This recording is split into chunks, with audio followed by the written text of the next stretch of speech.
Muy buenas tardes. Nos encontramos nuevamente en este ciclo de capacitaciones referidas a maquinaria agrícola. Mi nombre es Adriana Godoy, yo trabajo en el INTA de Salta.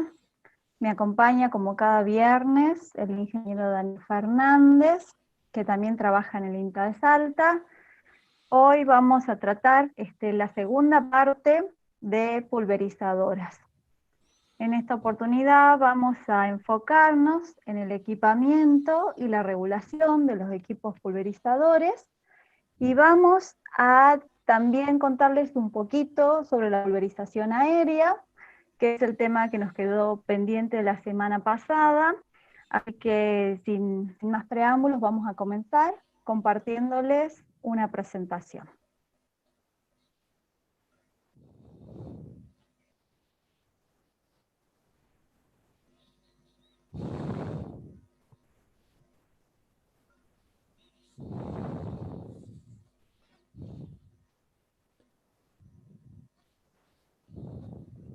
Bueno, buenas tardes a todos. Eh, para comenzar, antes de ver todo lo que tenga que ver con el tema de regulación de pulverizadora, nos había quedado pendiente lo que era de pulverización aérea, que creemos que es importante, aunque más no sea, tener mínimos conocimientos para completar un poco el panorama de las posibilidades de uso de pulverizadora. La próxima.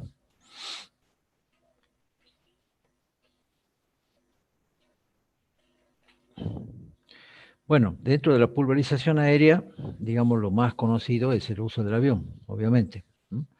Pero también existen los helicópteros que se utilizan para trabajo aéreo en casos especiales.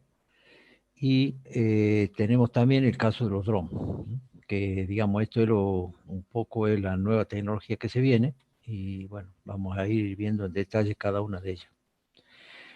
En el caso de cuáles serían las ventajas de la pulverización aérea. Bueno, por un lado, que el caldo de aspersión es 10 veces más concentrado. La hoja lo absorbe rápidamente. Se distribuye mejor la dosis dentro del canopeo comparado con una pulverizadora terrestre. ¿Por qué? Por el efecto, ya vamos a ver cómo es el efecto de penetración y puede tener posibilidad de llegar en vez de la hoja, cosa que con los equipos comunes de pulverización es muy difícil. Tampoco no se produce pisoteo sobre el campo. Estudios hechos por varios especialistas indican que más o menos se pierde un 3% del rendimiento potencial del cultivo de soja por el pisoteo producido ya sea por las máquinas de arrastre de tiro o las autopropulsadas. Se aprovecha también otra cosa que es quizá lo más importante, la oportunidad del tratamiento, que por su alta capacidad operativa, independientemente de las condiciones del piso, puede entrar inmediatamente en cualquier momento. No así, por ahí no tenemos piso y no podemos entrar con una máquina terrestre.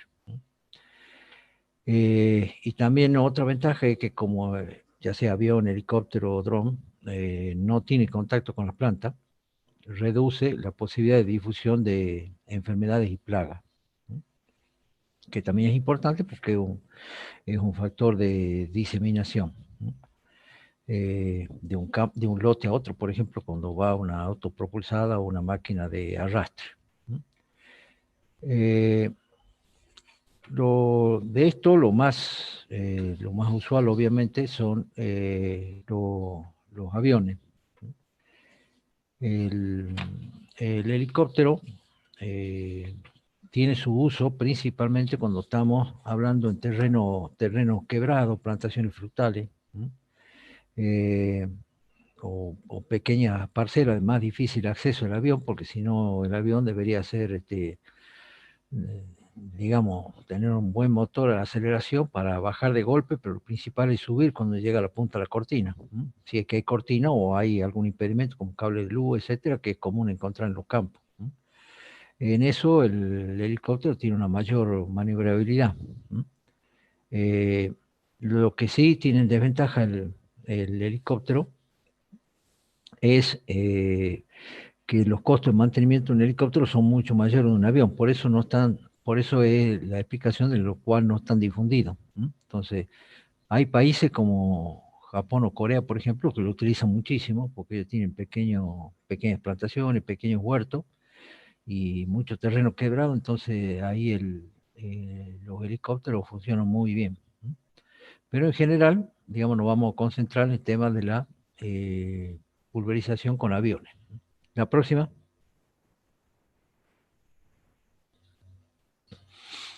Bueno, primero analicemos un poquito cuáles son los factores que afectan para que la gota se deposite en la superficie de la hoja. Es decir, desde que se genera la gota, es decir, la genera el pico pulverizador del avión y la lanza, hasta que llega y se deposita en el blanco, que en este caso el blanco es la hoja. Es decir, hay una serie de factores que condicionan para que esto se haga de buena manera. Por un lado, la turbulencia del aire, que es la que produce el avión.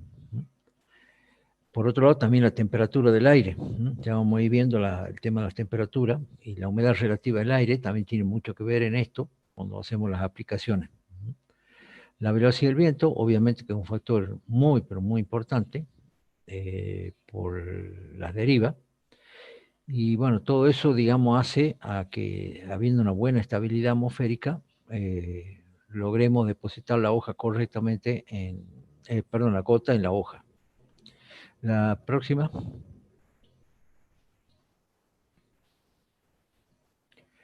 Bueno, sin entrar a dar una clase de aeronáutica que no es el objeto de esta charla o de este curso, y yo tampoco soy experto en aviones, simplemente analicemos un poquito cómo actúa el ala y el fuselaje del avión para poder entender después cómo se aplica.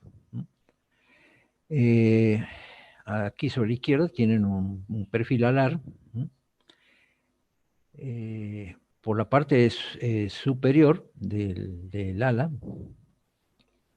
es decir, pasa aire tanto por la parte superior como por la parte inferior. Por la parte superior, por la forma del perfil alar que tiene, el flujo de aire que pasa se acelera. Esa aceleración hace que provoque una baja de presión por unas cuestiones de leyes físicas. Y esto es lo que hace que el producto penetre dentro del cultivo. Por la parte de abajo, el aire corre normal, pero ahí se produce un efecto que contrapone dos fuerzas. La fuerza del peso, que tiende a tenderlo al avión hacia abajo, y la fuerza de sustentación, producida por la aceleración de la velocidad del viento y la presión, por los cambios de presión entre el perfil alar. Eso es lo que se conoce como downforce o efecto suelo, que es el concepto que utilizó, por ejemplo, se utilizan en la Fórmula 1 moderna, que utiliza estos términos aeronáuticos para producir ese efecto en los autos. Dentro si vamos al dibujo que está al costado, que dice filete de aire, fíjense en abajo que está dibujado un avión, y ahí hay rayas rojas y rayas amarillas. ¿Qué es lo que pasa? El flujo de aire que va por arriba del ala tiende a ir hacia el fuselaje. Y el flujo de aire que va por abajo, que está ahí dibujado con flechas amarillas, tiende a ir hacia afuera. Bueno, esto es importante entenderlo, cómo es la circulación del aire por los efectos que se producen durante el vuelo, y cómo esto permite aprovecharlo a favor para lograr penetrar adecuadamente el producto dentro de la planta. La próxima. Bueno, ahí está. En este avión está esquematizado ahí. Primero tiene el esquema arriba y acá abajo está el esquema de montaje de los picos.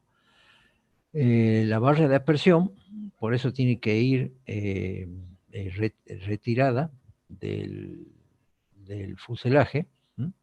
del final, perdón, del final del ala, usted ve que está separado. Eso es justamente para aprovechar lo que yo le decía de la fuerza de aceleración y baja presión que se produce en el viento por arriba del ala. Eso hace que impulse el producto hacia abajo, es decir, y lo meta, venciendo la resistencia de la velocidad del viento, ¿no? Que normalmente hay en cualquier ambiente. ¿No? Entonces, eso es lo que permite atomizar correctamente y meter el producto dentro del, del cultivo. ¿No? Ahora, esto, sí, la próxima. Bueno, esto produce el movimiento del aire del avión, por eso se los explicaba antes, porque produce ciertos efectos, que es, como dice el título ahí, efecto de vórtice. ¿Cuál es? Esto se produce en los costados de las alas. ¿No?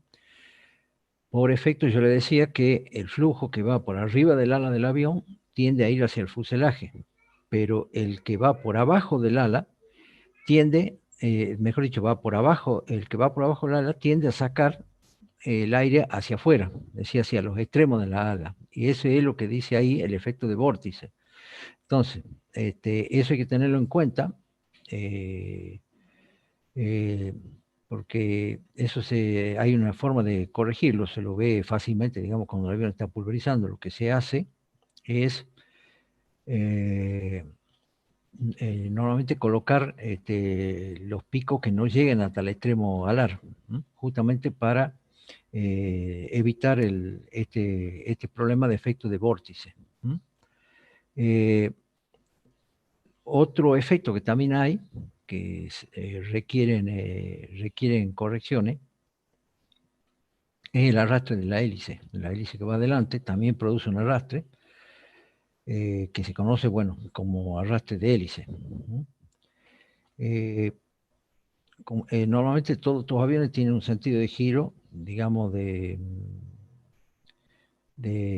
sentido de giro, el sentido horario, van de izquierda a derecha y de abajo hacia arriba, cómo funciona el sentido del viento y eso cómo influye en en el asperjado del producto. ¿No? Y normalmente tiende a tirar el producto hacia el lado izquierdo. ¿No? Si eso sucede, lo que se hace se corrige fácilmente configurando los aspersores en cuanto a la cantidad. Tenemos aspersores comunes, es decir, pastillas, como estaba la foto del avión anterior. Lo que se hace, se pone 24, vamos a suponer que tengamos un avión de 22 o 24 metros de expansión de ala, más o menos van unas 52 pastillas. Entonces se pone 24 del lado izquierdo y 28 del lado derecho para corregir ese efecto. ¿No? Y si son aspersores rotativos, se pone 4 del lado izquierdo y 5 del lado derecho. Con eso se corrige ese efecto de arrastre de la hélice que se llama y se logra una aspersión pareja. ¿No? Entonces son dos cosas, el vórtice, que es lo que se produce por efecto de las corrientes de aire en el ala, y el efecto de arrastre de hélice, que son dos cosas que hay que corregir y fijarse bien durante la pulverización, porque eso nos va a llevar a errores, obviamente, en la aplicación, porque el producto nos tira para un costado o no cae adecuadamente. El próximo.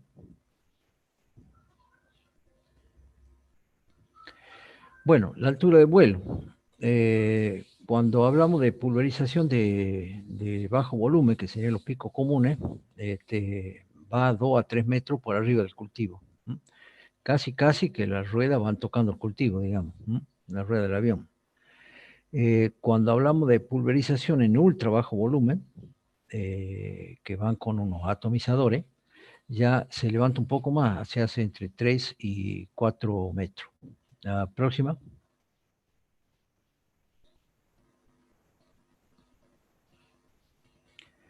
Bueno, dentro de la pulverización aérea, ¿qué se utiliza? Hay dos sistemas. El común es el pico, que lo vemos enseguida, pero yo quiero detenerme en este, que es el atomizador rotativo, que Este es muy importante, muy eficiente para trabajar. Se logra bajar los litros con una pulverización muy buena, haciendo, es decir, muy eficaz. Y bajar litros en una pulverización aérea significa costo. ¿No? No es lo mismo que estemos tirando, qué sé yo, 20 litros con un pico, un insecticida, por ejemplo, y logremos bajarlo a 12 litros, 13 litros, con esto, o 10 litros incluso, con este atomizador rotativo. Son 10 litros menos y eso es mucha plata. ¿No? Entonces es muy importante, si ustedes encuentran aviones con estos, equipados con estos atomizadores rotativos, contrátenlo, porque son mucho más eficientes. ¿No?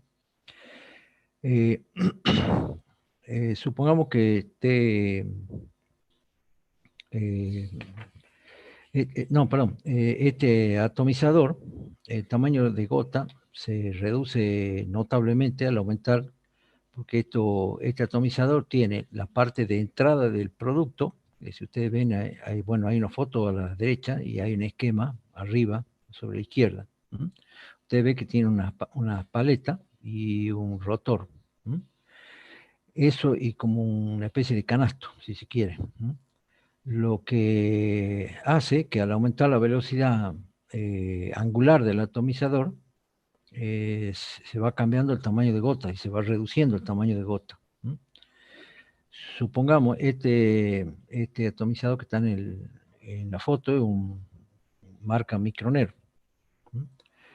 Si nosotros esas paletitas que vemos ahí le damos un ángulo de 35 grados, el atomizador más o menos, porque gira entre 8.000 y 9.000 vueltas, ¿no? Con un avión volando más o menos a 170, 180 kilómetros por hora. Y eso nos produce una gota de 130 micrones.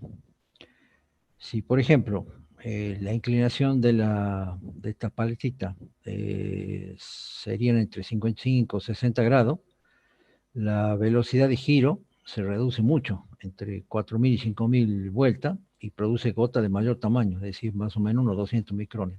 Entonces, lo que yo le decía, viendo si nosotros eh, cambiamos el ángulo de ataque de esas tres paletitas que ustedes ven ahí, se cambia también el tamaño de la gota y se hace mucho más eficiente. Obviamente que el atomizador gira muchísimo más vueltas. Eh, Estos atomizadores vienen provistos en la parte, vean en el esquema, en la parte superior está la barra donde va enganchado. Hay un taponcito rojo, que eso funciona, es un mando eléctrico, funciona automáticamente para hacer el corte, ¿no?, del producto. Pasemos a la próxima.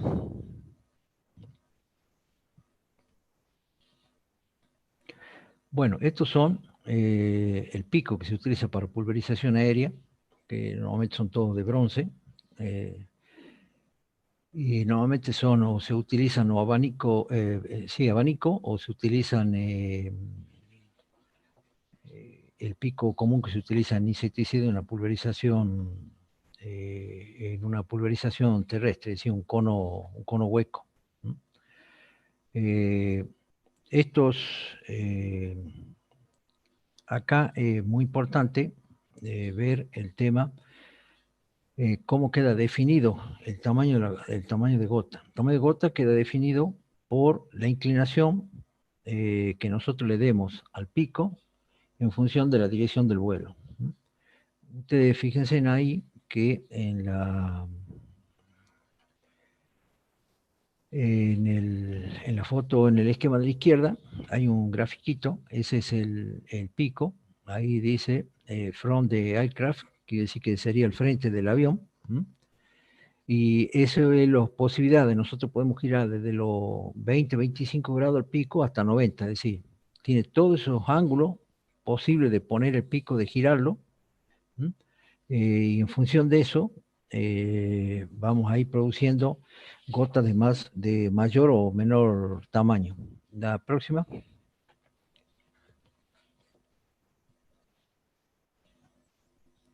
Bueno, ahí fíjense en el ángulo de inclinación. Ustedes si empiezan, si el pico está a 45 grados, como está el esquemita de arriba, son gotas muy pequeñas, de menos de 200 micrones, y eso normalmente se utiliza para insecticida.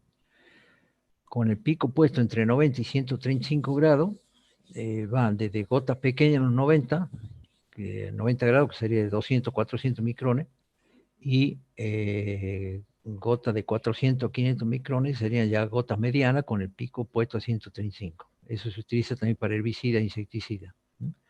Y a 180 grados, de acuerdo, ahí está la dirección de vuelo marcada con una flecha, a 180 grados ya nos da gotas grandes, de 500 a 1000 micrones. Entonces ustedes ven, en función de ese reloj, de acuerdo al ángulo que nosotros vayamos dando, el pico va cambiando desde los ángulos chicos, es decir, de 25, 35 grados, va cambiando desde ahí gotas menos de 200 micrones, hasta ángulos grandes de 180 micrones, que podemos llegar hasta los 900, 1000 micrones. La próxima.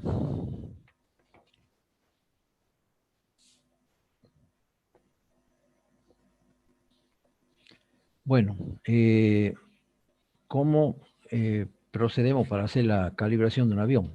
Que ustedes no crean, también se calibra igual que la máquina pulverizadora terrestre.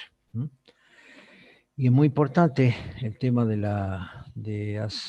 que esté correctamente calibrado para lograr una pulverización aérea de buen nivel, digamos, que podamos hacerla bien y correctamente.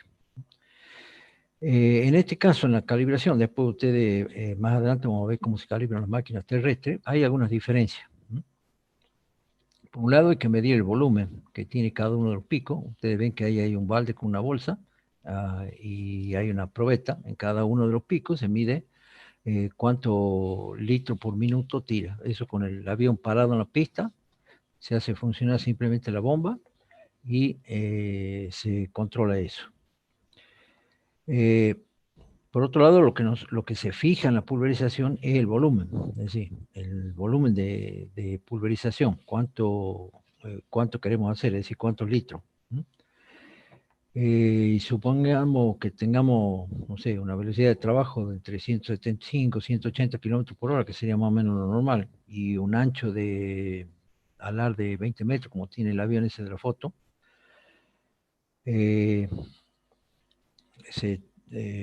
directamente aplicando pequeñas fórmulas que son exactamente igual, que ya la van a ver porque están en el gráfico cuando veamos la pulverización terrestre.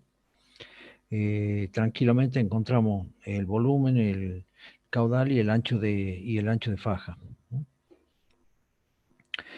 La presión de trabajo en la pulverización aérea es baja, está entre 30 y 40 normalmente PSI, que sería una forma de medir la presión, utilizando pastillas de cono hueco o con núcleo.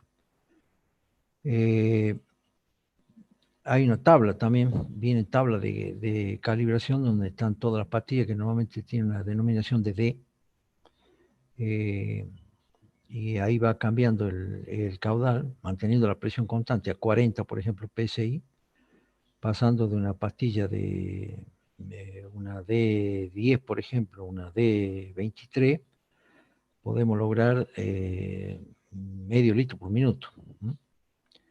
Sí, eso va cambiando en función de esa tabla que todos los operadores aéreos la tienen porque es la que manejan y saben, ellos son los que hacen la calibración del avión. Pero es muy importante por lo menos tener, aunque nosotros no vayamos a ir a calibrar exactamente el avión, es muy importante tener en claro estas nociones. Fundamentalmente, cuando trabajamos con pico o pastilla de pulverización aérea, como es la que está acá en la foto, fundamentalmente tener en cuenta lo que dije antes, son las nociones de la inclinación del pico en función del sentido de marcha del avión, porque eso nos va a ir dando el distinto tamaño de gota, que es muy importante para que sea eficiente esta aplicación. Lo normal son este tipo de aviones, pero después también hay aviones que tienen doble ala. Los aviones de doble ala son más eficientes, por un lado, en la sustentación en pequeños terrenos, es decir, para subir y bajar, lo hace mucho más fácil, con menos potencia de motor, suben y bajan más fácil, pues la sustentación del avión es mucho mejor. Y por otro lado, también favorece que disminuye notablemente el efecto de vórtice, ¿no? Porque la corriente de aire va dividida en 3 o 4 corrientes, ¿no? Entonces ahí disminuye. No así en el caso de esta foto, que este sí tiene efecto de vórtice, que tenemos que tenerlo muy en cuenta, ¿no? Normalmente la forma de volar que tiene el avión es alternativa, es decir, va haciendo una pasada y vuelve, es decir, el ala izquierda vuelve sobre la pasada del ala derecha anterior. En muchos casos, o en algunos casos, se utiliza cuando el terreno lo permite, por ciertas condiciones, hacer el vuelo en carrusel, que se llama. Es decir, que va dando vueltas sobre unas cuantas pasadas. Es como si estuviera haciendo con la rastra, más o menos para hacer un paralelismo, estaría haciendo con la rastra las melgas. La próxima.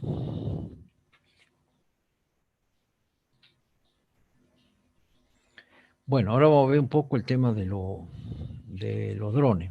Digamos, esto es una tendencia que está cada vez más cerca desde el plano comercial, si bien ya hay algunos aparatos para poder hacer pulverizaciones, todavía no está generalizado. Más que nada el uso del dron por ahora está generalizado en agricultura de precisión con cámaras multiespectrales para hacer un seguimiento del cultivo, ¿no? Básicamente, ¿no?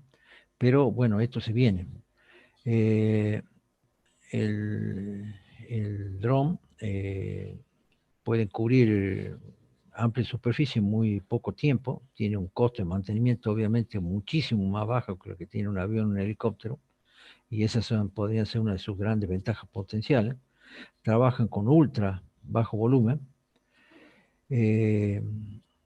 Y bueno, esto con el correr del tiempo, a medida que van saliendo más y más aparatos, obviamente que el proceso de construcción de estos vehículos aéreos no tripulados, digamos, el precio va a ser cada vez más competitivo respecto a las pulverizadoras terrestres convencionales, ¿no? Y bueno, seguramente que después como hay ya empresas que brindan el servicio con esto para hacer seguimiento de cultivo, medir humedad, etcétera, y bueno, van a aparecer o ellos mismos o otras que se van a dedicar a empresas de pulverización. Demuestro 3 más o menos básicamente para que ustedes lo vean y algunas características de cómo trabaja. Arriba a la izquierda, este es un dron que siembra, pulveriza y fertiliza. Es de una empresa china, XAG. El dron se llama X-Planet. Y bueno, puede realizar varias de las tareas que ya le describí.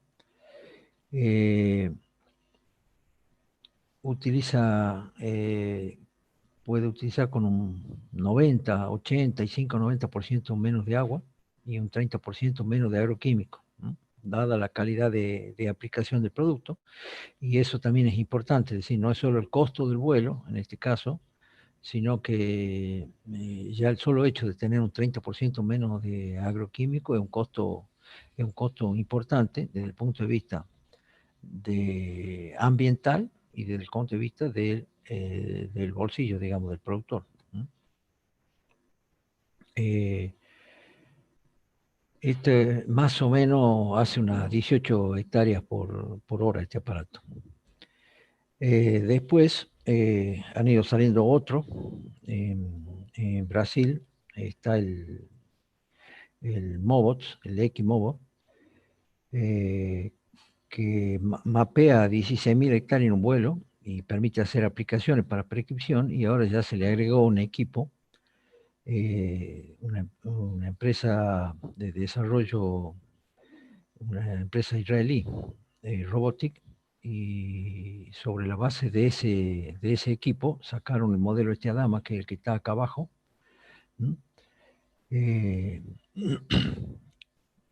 que puede llevar una carga útil efectiva de más de 500 kilos.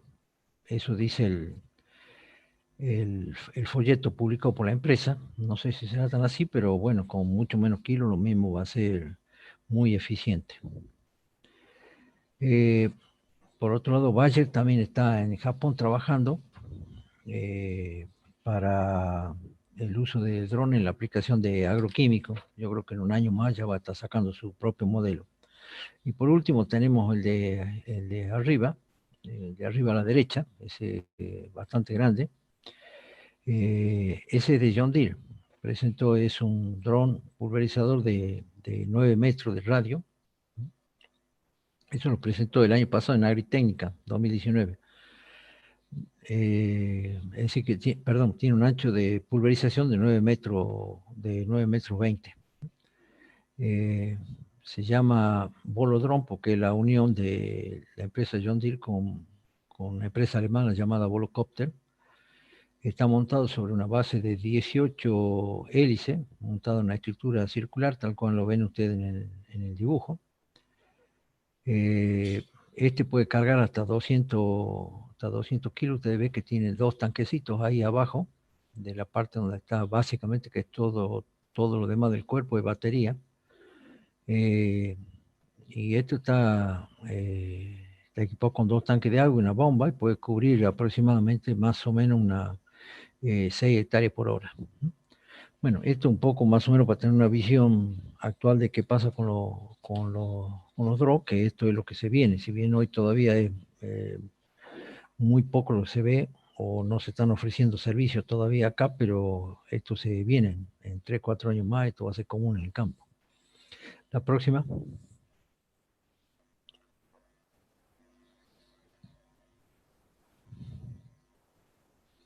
Bueno, por último, para terminar de ver lo que es el tema de equipamiento, vamos a ver un poco lo que es el banderillero satelital.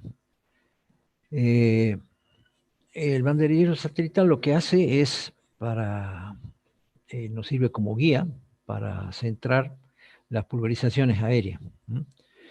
El primero que lo empezaron a usar fueron los aviones, obviamente, porque ustedes acuérdense, hace muchos años atrás, cuando había que hacer una pulverización aérea, había que tener los famosos banderilleros, es decir, arriba de una caña, un palo, una bandera que era una bolsa cortada de arpillera, y cuando venía el avión tenía que salir disparando 16 o 20 metros más hacia la derecha, de acuerdo a la envergadura alar del avión. Pero eso significaba que algo lo pulverizaban al banderillero, era obvio. Bueno, ahora ya los aviones, como las pulverizadoras autopropulsadas, ya prácticamente todas vienen con banderillero satelital. Eso toma la señal a través del satélite por un GPS, se autoposiciona satelitalmente en el espacio la máquina que esté por trabajar, y solo automáticamente en las pantallas, después arriba ven el banderillero, que es ese juego de luces que va arriba, que lo va centrando al aparato, y abajo está la pantalla que ve el operador. En el caso de una por ejemplo, es una autopropulsada, el operador ve esa pantalla y le va dibujando el mapa. Entonces automáticamente no hace falta ni que ni cuente la raya, ni los metros, ni nada. Automáticamente da la vuelta en la cabecera y solo el aparato lo encamina. La próxima.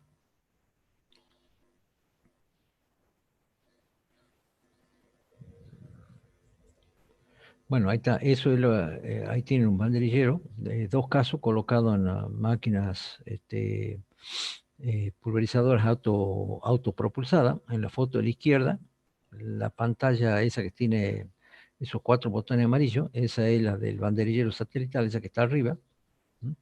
Y después tiene, a su vez, viene adosado un joystick, que es el que está acá hacia la mano derecha del aplicador. Con esa cantidad de botones puede ir manejando todo el sistema directamente en función de lo que le va marcando el monitor del banderillero. Es decir, ahí pueden modificar dosis desde adentro, pueden ver los litros que van gastando, las hectáreas que van haciendo, etc. Bueno, lo mismo es lo que está acá sobre el lado derecho de este aplicador. Tiene el joystick con estos botones celeste y negro que serían las luces, y la pantalla está atrás. Que esto es realmente muy eficiente, porque le permite al aplicador tenerse que olvidar de cuando antes, digamos, se hacían aplicaciones de arrastre, directamente por los anchos y metros había que bajarse y contar, o más o menos ir poniendo marca para saber dónde tiene que entrar y no superponer pasada o no dejar filas sin hacer. Con esto se hace totalmente eficiente el trabajo, tanto en avión como en autopropulsada. Bueno, un poco ahí terminamos con todo lo que es la parte de equipamiento que nos estaba faltando, que era todo lo aéreo y esto del banderillero satelital. La próxima.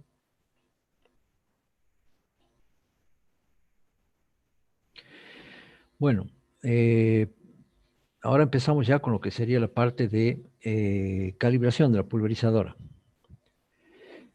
Pero previamente a comenzar a calibrar la pulverizadora tenemos que hacer ciertas cosas de manera de poder hacer eficientemente la calibración. Primer paso, bueno, ahí no está puesto, pero el primer paso sería lavar la máquina, es obvio, ¿no es así? Es sacarle toda la tierra porque eso nos va a permitir ver pérdida o fuga en el manguero, las conexiones. Si está todo sucio es más difícil poder darse cuenta. Lo primero que hay que hacer se empieza con la limpieza del tanque y del sistema, es decir, agua con detergente. No hay otra, es lo mejor. Primero se limpia el tanque y después se vuelve a agregar agua, detergente y ya se pone en funcionamiento la bomba. De paso se ve si la bomba está funcionando correctamente y se puede largar a través del sistema, que el sistema sería cañerías o manguera, depende de la máquina o combinada, porque hay algunas que tienen una parte con cañería, otra parte con manguera, y llega a los picos. Lo que hay que hacer es, para poder lavar, es sacar todos los picos con los filtros. Es decir, queda la base del pico, donde se rosca, queda sola. Es decir, no hay pico y no hay filtro. Se hace funcionar con el detergente. De paso vemos si está la bomba funcionando, si hay pérdida en manguera o conexión y se lava todo el sistema con eso. Lo otro que hay que comprobar es el manómetro. La comprobación del manómetro siempre es conveniente tener un manómetro de mano, porque uno podemos ver que no sé, se puede mover la aguja y creemos que está bien, pero la mejor comprobación es agarrar, sacar el pico de la punta de la barra y colocar un manómetro, roscar un manómetro ahí y hacer andar la bomba con el funcionamiento del acelerador del tractor que corresponda. No debería haber más de un 5, un 8% de diferencia de presión entre la punta de lo que le está marcando el manómetro que ponemos en la punta de la barra y el manómetro que está ahí arriba de la bomba. Si hay más diferencia, seguramente tenemos mal el manómetro del equipo y bueno, hay que reemplazarlo. Lo otro que hay que hacer, cuando sacamos todas las boquillas, a un balde, agua, detergente y lavar todas las boquillas y los filtros. Eso se pasa con un cepillo de diente común, de eso que conoce, que compran en la farmacia. Bueno, esos mismos son los que se utilizan, es lo mejor que hay para limpiar las boquillas y los filtros. Agua con detergente. Si encontramos boquilla deteriorada o gastada, bueno, obviamente hay que irla reemplazando. La próxima. Bueno, esto mismo es lo que era un poco para refrescar la memoria de qué es lo que pasaba con el desgaste de la boquilla. Esto ya lo mostramos en la clase anterior, en la charla anterior. Ustedes fíjense en la de la izquierda hacia arriba. Es una boquilla normal, sin desgaste. Esto está con una vista microscópica. Las otras dos fotos, tanto la de la derecha arriba y la que está abajo, son boquillas que están totalmente deformadas. Algunas de estas deformaciones se producen, por eso insisto, esto se hace con un cepillo. No se meten alambre, palito, escarbadiente, nada, porque si no deforma la boquilla.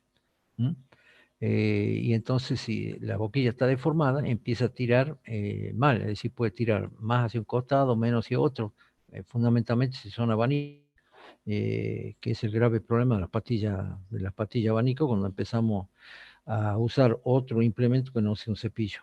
La próxima.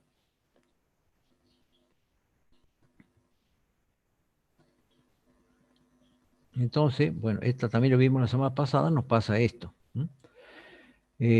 Cuando todas las puntas de pulverización son nuevas, digamos, el coeficiente de variación entre una punta y la otra no es más allá del 6%. Por eso yo también le decía, entre un 5 y un 8 puede variar la presión. Por eso lo poníamos en la punta. Bueno, acá en las pastillas de pulverización no tiene que haber más de un 6% de eficiencia en la pulverización. Bueno, las pastillas, las puntas de pulverización también se van desgastando, obviamente, por acción de la presión y del producto, los productos que vayamos usando, algunos que son más abrasivos que otros. Entonces, que es el caso del centro, donde tenemos un coeficiente de variación del 35%, lo cual es mucho. Que está, digamos, la pulverización, es decir, hay más productos, estamos tirando concentrado en el centro del pico y no hacia las alas, es decir, ahí estamos tirando mucho menos productos. Y por último, las puntas de pulverización dañadas, por limpiarla con elementos que no son adecuados. Ahí ya tenemos casi un 60% de coeficiente de variación. Y ahí, como ustedes ven en el dibujito, tienden a tirar más productos hacia un costado, depende hacia dónde esté hecho el daño cuando metemos el elemento que no corresponde. Entonces, hay que reiterar, cuando termina una campaña, normalmente si las pastillas, no los conos, pero sí las pastillas abanico se las cambia. Siempre también es conveniente tener por lo menos 2 juegos de pastillas abanico, uno de ángulo de 80 y otro de un ángulo de 110. Acuérdense, en el otro día leíamos ahí, puede ser 110, 0,4, 80, 0,4, que 0,4 es 0,4 galón, que vendría a ser como un litro y litro 200 más o menos, traducido a lo que manejamos nosotros, no las medidas inglesas.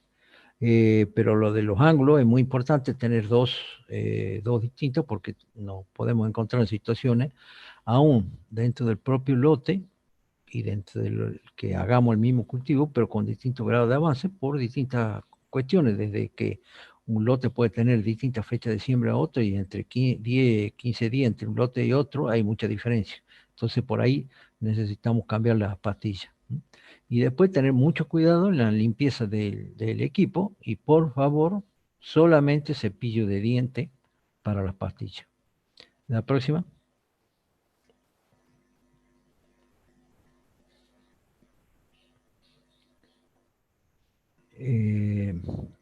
Bueno, en cuanto a la elección de la pastilla, depende del producto que vayamos a utilizar. Es decir, tenemos herbicida, insecticida, fungicida, defoliante y fertilizante. En los herbicidas siempre se utiliza abanico plano. En los insecticidas ya se puede ir a un cono hueco o se puede usar un abanico plano. En los fungicidas, si bien se puede usar un abanico hueco, lo recomendable es un cono lleno, porque eso permite un mejor mojado de la planta. El insecticida, tenemos la diferencia que, digamos, el insecto se mueve, es decir, no está estático. En el otro, en el caso del fungicida, es una mancha, normalmente porque o es un hongo o una bacteria que estamos queriendo llegar, y bueno, ahí hay que sortear los pelos que siempre tienen las hojas. Entonces, por eso lo recomendable sería usar un cono lleno. En los defoliantes, lo común es usar un abanico plano, es lo más común, pero se puede hacer con un cono hueco también. Eh, lo importante es que en el defoliante son todos por acción local, es decir, lo que toca, quema y mata. A donde no llegó, no tocó, no lo mata, es decir, sigue quedando verde. Entonces, por eso es muy importante hacer un buen mojado. Por eso lo mejor sería un abanico plano. Y en el caso del fertilizante, lo que se hace es uno de chorro relleno, que el otro día estaba una foto, no sé si ustedes la recuerdan, que es un pico que tiene 3 o 4 agujeritos, porque lo que hace básicamente la fertilización es un chorreo. La próxima, creo que va vos, Adriana, ¿o no? Hola, sí, ahora sigo yo. Bueno, muchas gracias, Daniel.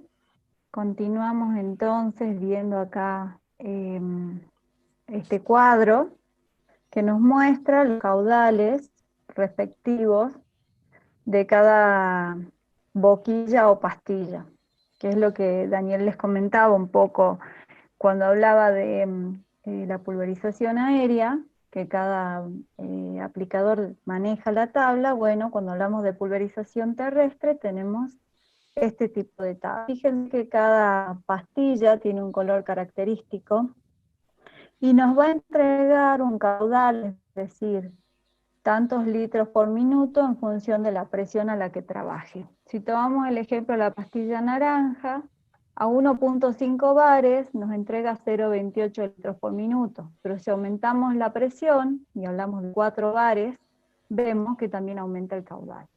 Fíjense la evolución del caudal en función del color de las pastillas, o sea que la elección de la pastilla va a estar en función de cuántos litros por minuto queremos entregar en nuestra pulverización.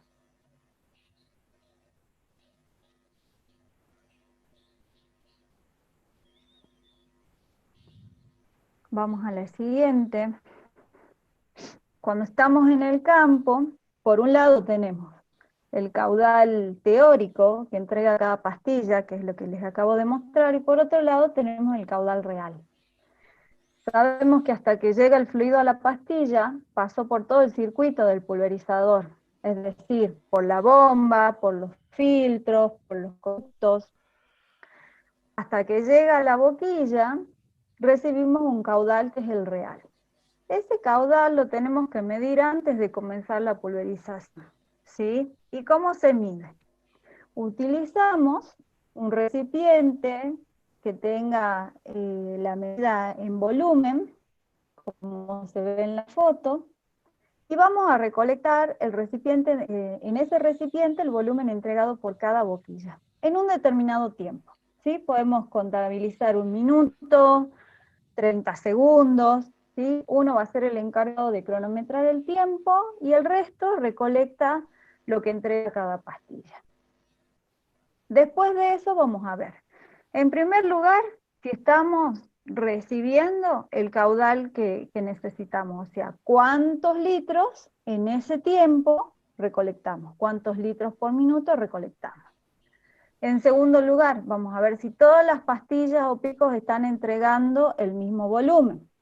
Si no es así, vamos a identificar las pastillas tapadas o dañadas. Por ejemplo, si vemos que hay una pastilla que está entregando menos volumen del requerido, puede ser que haya problemas en los filtros, por ejemplo, o que la pastilla esté tapada. Si estamos recibiendo más volumen del que necesitamos, puede ser que las pastillas estén dañadas, como mostraba el ingeniero en las diapositivas anteriores. Entonces, en ese caso, a las que están tapadas las limpiamos con el cepillo, y a las que están dañadas las cambiamos. ¿Para qué es importante también esta medición? Para asegurarnos de que el botalón, o sea, la barra donde están montadas todas las pastillas, tenga una entrega uniforme. Desde el punto cercano a la bomba hasta el extremo del botalón donde están las pastillas terminales. Suele ocurrir que a veces hay pérdidas de presión entre la parte central y la parte terminal del botalón. Entonces es necesario revisar el estado de los filtros y que la bomba funcione correctamente para mantener la presión constante en toda la longitud del botalón. Una vez que medimos el caudal entregado por cada pastilla, por cada boquilla, vamos a ver a qué velocidad trabajamos. ¿Sí? ¿Cómo se mide la velocidad? La velocidad decimos que es la distancia en el tiempo. ¿Cuánta distancia recorremos en un determinado tiempo? Entonces, en una distancia, por ejemplo, en este caso marcamos 100 metros. Se cronometra, ¿sí?, el tiempo que tarda el tractor con el pulverizador vinculado al mismo, con la marcha seleccionada, y recorremos los 100 metros. En nuestro ejemplo, tardamos 78 segundos para recorrer esos 100 metros. Entonces, ¿cómo hacemos el cálculo? La distancia recorrida en el tiempo por 3.6, porque como estamos midiendo segundos y lo queremos llevar a kilómetros por hora, ese es el factor de corrección. Entonces, en nuestro caso, tardamos 78 segundos para recorrer 100 metros, es decir, que lo hicimos a una velocidad de avance de 6 kilómetros por hora. En este caso tenemos que dar especial atención a la velocidad de avance. Habíamos dicho en la charla anterior que es importante respetar velocidades que sean las apropiadas. Es decir, no exceder los 10-12 kilómetros por hora cuando hablamos de pulverización terrestre. Otra cosa que vamos a calcular es nuestro volumen de pulverización. Es decir, cuántos litros vamos a entregar por cada hectárea de trabajo. Para eso se recurre a una fórmula muy simple, que es la que tienen resaltada en el recuadro rojo, donde se multiplica el caudal de un pico por una constante, que en este caso es 600, y se lo divide por la velocidad de trabajo y por el espaciamiento entre los picos. El caudal de cada pico lo medimos, ¿sí? Con un vaso medidor, digamos, con medidas de volumen. La velocidad también la medimos. El espaciamiento entre los picos simplemente usamos una ruleta, medimos, por lo general ya viene estipulado de fábrica, con lo cual no tiene ninguna complejidad. Utilizando esta regla simple, podemos saber cuántos litros por hectárea estamos entregando realmente. Primeramente tenemos que definir cuántos litros queremos entregar. Por lo general hablamos de 150, 200 litros por hectárea, cuando hablamos de pulverizaciones terrestres.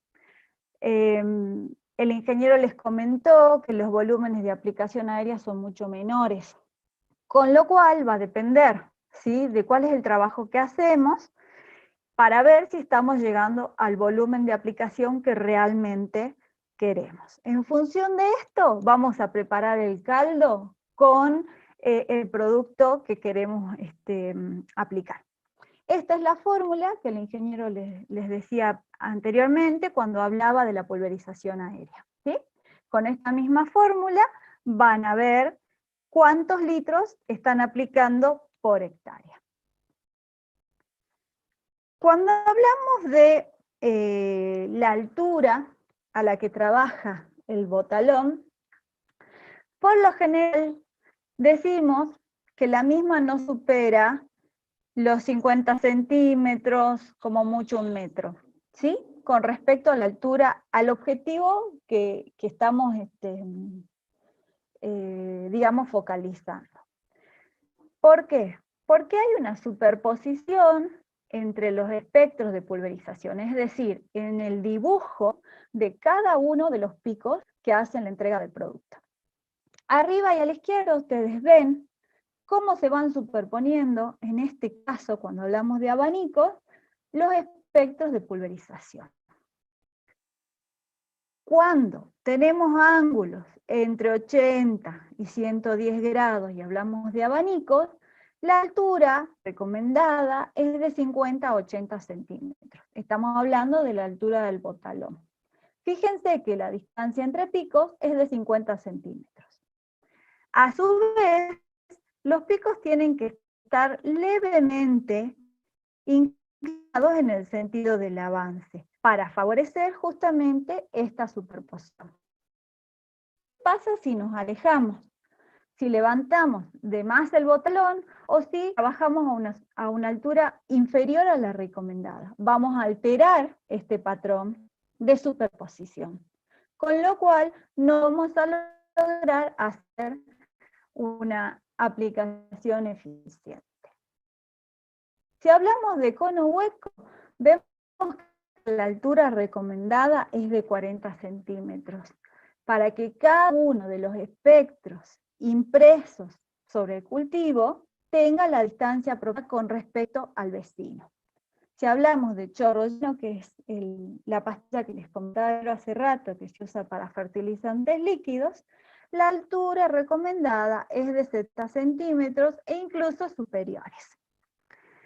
A medida que el ángulo de aplicación, cuando hablamos, voy a volver al anterior, de abanico, es mayor, vamos a usar menores alturas. Cuando el ángulo es menor, tenemos que alejarnos del objetivo justamente para favorecer esta superposición entre abanicos.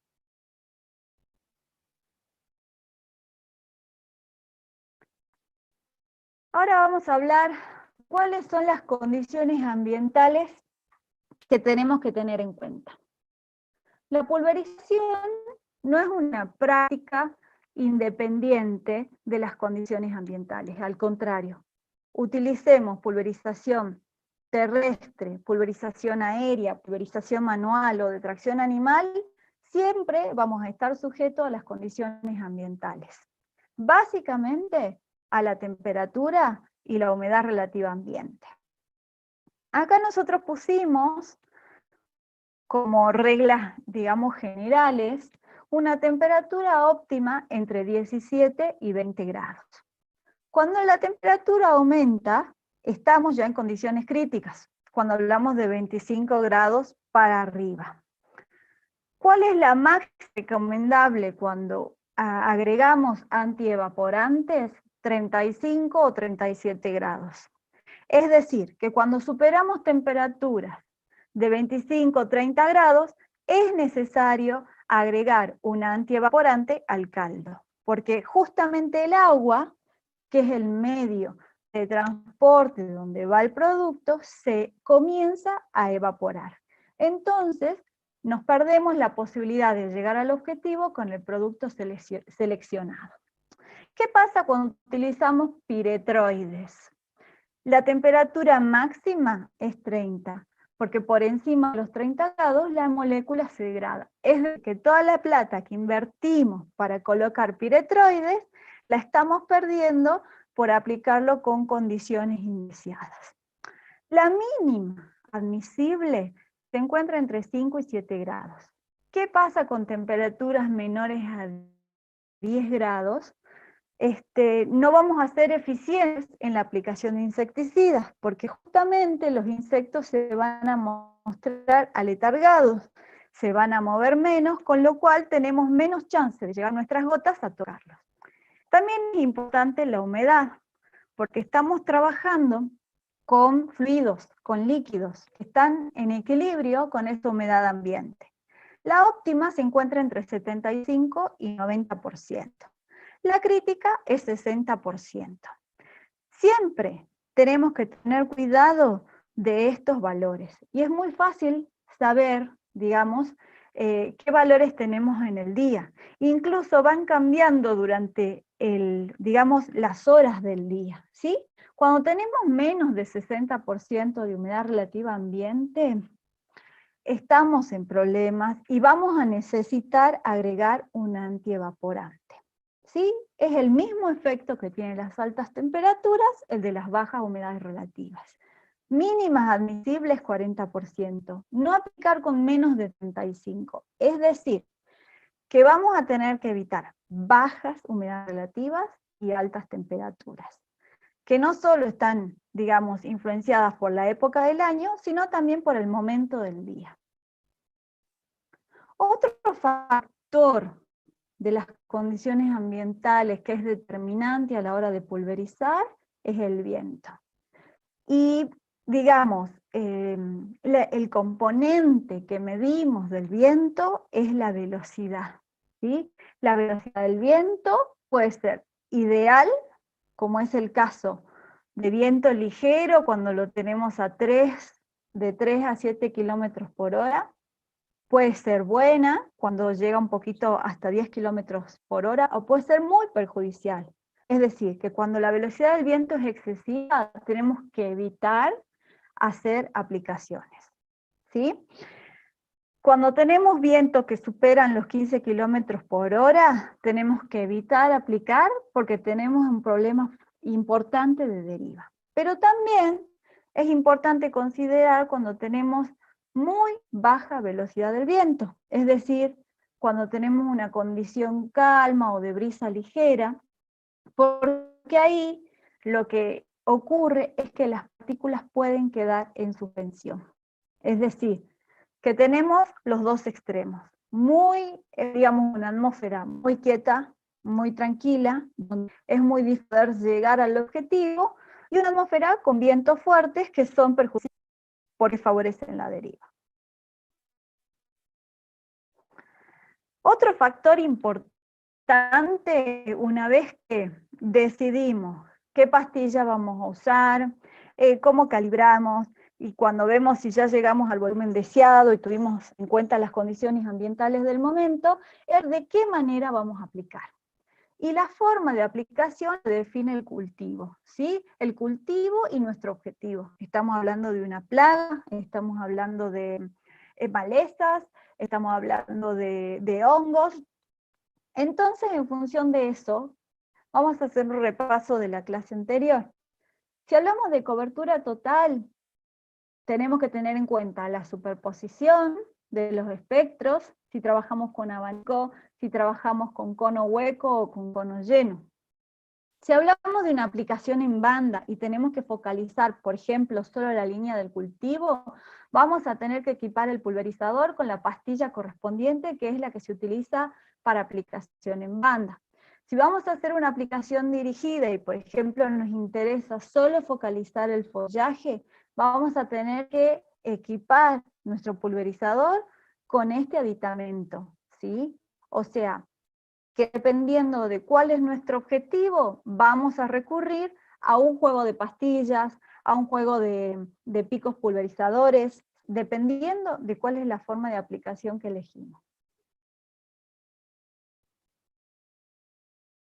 En esta diapositiva les cuento brevemente cómo se calibran las atomizadoras, ¿sí?, de las pulverizadoras centrífugas que se usan en los frutales, en las vides. En este caso, lo que se hace es, como las pastillas aplicadoras están en todo el perímetro del círculo de la turbina, se extraen las pastillas y se colocan mangueras.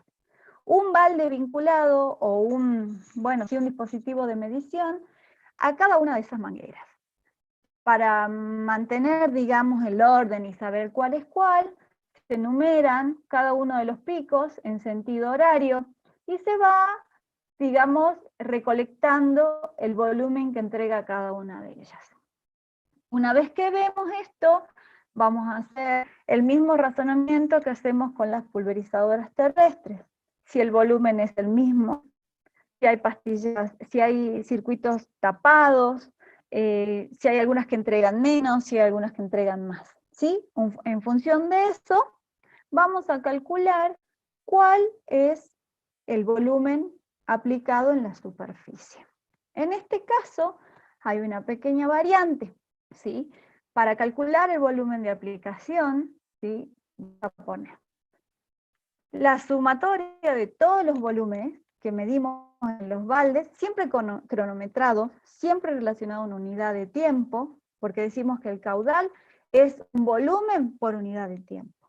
Utilizamos la misma constante, que era el valor 600, y lo dividimos por la velocidad de trabajo, y en este caso, en vez de contar la distancia entre picos, lo que vamos a considerar es la distancia entre hileras. Por ejemplo, si hablo de parrales, la distancia, o de espalderas, por ejemplo en vid, la distancia entre las mismas, ¿sí? En este caso, la velocidad de trabajo se mide de la misma manera que lo hicimos o que mostramos para la pulverización terrestre, y así calculamos cuál es el volumen de aplicación que estamos obteniendo. Valores recomendados cuando se trata de espaldera en vid es de 400 a 600 litros por hectárea, mientras que para parral se utiliza un poquito más, hablamos de 600 a 1000 litros por hectárea. Como reglas generales, en frutales, cuando se trata de montes jóvenes, de 2 a 3 años, estamos hablando alrededor de 200, 300 litros, y cuando hablamos de montes de más antigüedad, de por ejemplo 10 años, ya aumenta el volumen, porque aumenta, digamos, la copa de los árboles, estamos hablando de 700 litros por hectárea. Un factor muy importante es medir la calidad de aplicación. La calidad de aplicación tiene que ver con la uniformidad de dilución de las gotas en nuestro objetivo. Para poder medir eso es que se desarrollaron estas tarjetas, que se llaman tarjetas hidrosensibles, que cumple la función como de un papel secante. Estas tarjetas tienen la capacidad de cambiar de color, ¿sí? Tienen un producto que actúa como indicador y que cambia de color frente al contacto del caldo de aplicación. Tenemos en la foto, digamos, superior derecha, una tarjeta completamente cubierta por gotas versus una tarjeta con gotas, digamos, más espaciadas. ¿Cómo se evalúan estas tarjetas hidrosensibles? Se cuenta el número de impacto en centímetro cuadrado, que es lo que ven en esta parte inferior de la diapositiva. Se eligen centímetros cuadrados, ¿sí? Y se cuentan las gotas en esa superficie. Cuando hablamos de pulverizaciones terrestres, lo normal es contar entre 200 y 250 gotas centímetro cuadrado. Mientras que hablamos de pulverización aérea, estamos alrededor de 25 a 30 gotas. Fíjense que hay menos impacto, pero es porque utilizamos menos volumen en la aplicación aérea. Lo importante, más que el número de gotas, es la distribución de las mismas. Es decir, llegar a una distribución uniforme en la unidad de superficie. Con estas tarjetas es que se monitorea la aplicación en el cultivo. Incluso podemos tener tarjetas en la parte superior del cultivo y en la parte inferior, donde es difícil llegar por justamente el canopeo de la planta. Se recomienda hacer esto cada vez que tengamos que iniciar una nueva pulverización, cuando estemos necesitando lograr una pulverización uniforme y pareja, y sobre todo para evaluar cómo están nuestros equipos y nuestras pastillas. En la actualidad ya hay programas específicos que hacen, digamos, como un escaneo de las tarjetas y hacen un conteo, digamos, automático, y no es necesario, digamos, hacerlo con un LPA y de manera manual. Incluso hay aplicaciones que ya se pueden conseguir y se bajan al celular, donde lo único que hacemos es exponer la tarjeta ya, digamos, con su cambio de color por la aplicación de impacto, digamos, por la llegada de las gotas a la misma, y se ponen en contacto con el celular, con la aplicación que tenemos bajada en ese momento. Bueno, con esto yo quiero, digamos, cerrar este tema. Queríamos un poco con el ingeniero Fernández darles un pantallazo de cómo se equipan los equipos pulverizadores y cómo se calibran. Esto es básico para cuando comencemos a aplicar, y no sé, Raúl, si hay alguna consulta, si tenemos algún comentario. Hola, Adri. No, ningún comentario, no hay consultas por el momento, así que no sé si querés comentar lo de la charla de la semana que viene. Bueno, sí, nosotros les proponemos encontrarnos la semana próxima para adentrarnos un poquito en el mundo de las cosechadoras, contarles cuáles son los principales tipos de cosechadoras que hay en el mercado, que hay difundidos en nuestra zona, y cómo se equipan y cómo se regulan en función de los diferentes cultivos para, bueno, un poco continuar con este ciclo de maquinaria. Así que por mi parte, muy agradecida a todos, y al ingeniero Fernández y a vos, Raúl, por el apoyo de cada viernes. No hay por qué. Gracias a todos y saludos.